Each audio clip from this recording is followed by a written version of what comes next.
nós temos uma atividade, bazar navideño que nós estamos organizando por ano. Sempre nós estamos fazendo de luna de dezembro, mas ano que nós decidimos fazer na final de luna de novembro. E também é algo espetacular, nós temos show de tradição musical, que também deleitamos com a música de Páscoa. Nós temos Stephanie Quant, que é uma cantautora juvenil de Aruba, que também apresenta para promover sua cantiga de Páscoa aqui dentro da Biblioteca Nacional. Nós temos nosso amigo Francis Jacobs, que também deleitamos com sua cantiga de Páscoa.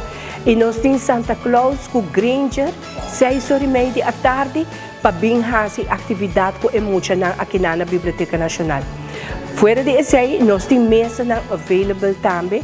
E também nós temos mesa com gente que tem interesse diferente, comida navideño, obra de mão e cosduche local. Dia roupa bonita, passou temporada de Páscoa, toda gente está gostando e de bom ambiente, de aircon, sinta um show.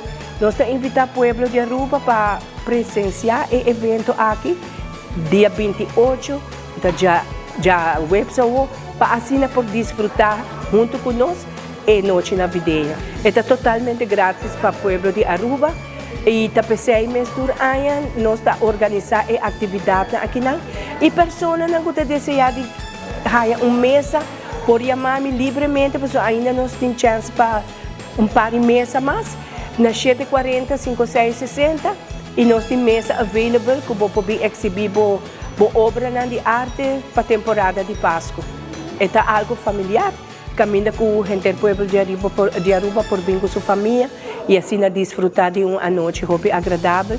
De pleno Páscoa, nós estamos em Páscoa e me quer Páscoa é temporada de paz, amor e amistade para reunir juntos e aqui na Biblioteca Nacional. Então, nós estamos dia 28.